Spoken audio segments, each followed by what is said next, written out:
Soaring prices, massive shortages. You might have seen some strange things popping up the news lately. Major food distributors are having issues with stocking grocery stores. Christmas as you know it might not be the same this year. From electronics to furniture, cars to gadgets, garments to food items, manufacturers across the globe are all facing challenges with higher prices and slow delivery time. This is not because of a recession, neither is it because of a new lockdown or war. It is in fact the very opposite. A global supply chain crisis.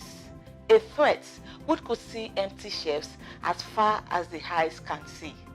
Hello everyone, welcome to Keynomics. My name is Maria Femke and this is what is happening in the world right now.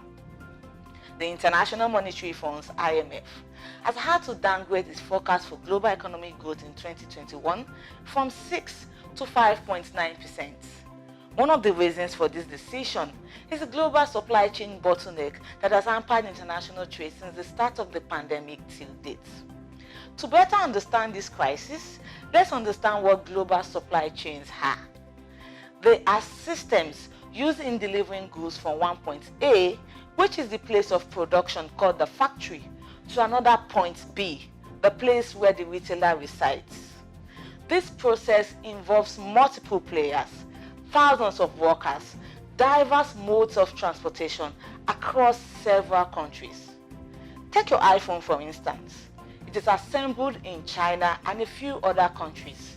The parts used in assembly comes from across the globe. The design comes from the United States. The chips comes from Taiwan. The Bluetooth and Wi-Fi components comes from Japan. The phone network components comes from Germany across several countries. Should there be a disruption in one or several points of the chain, it completely takes supply off course by days and months. And this is what happened in early 2020, going into 2021, and if not well contained, it will slip into 2022.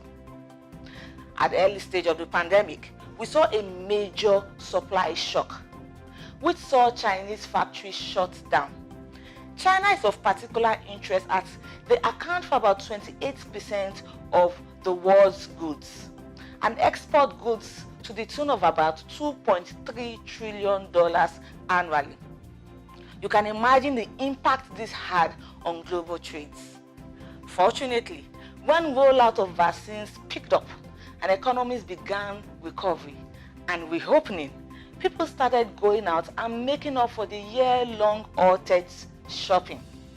Obviously, this led to a surge in demand, which came with three key implications. 1. Increased shipping costs. 2. Congestions in major ports of destination, especially in the United States. 3. Massive container shortages.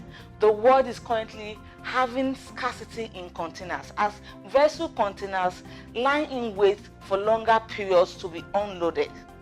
Aside these are other global disruptions that had direct impact on supply chains, from recent energy crisis in China that saw factory downtime to truck driver shortages in the United Kingdom, among several others.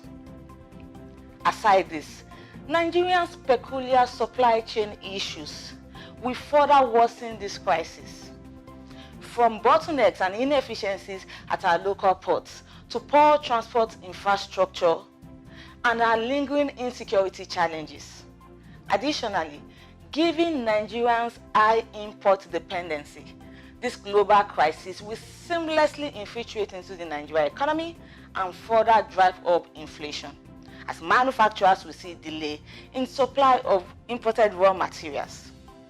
Increased sourcing and shipping costs will lead to increased price of imported finished goods. Hence, we envisage consumers shifting demand to locally produced goods. Is there a way out of this? Possibly. We see an opportunity for backward integration, as was the case in 2020, as manufacturers pivoted and ventured into the production of face masks.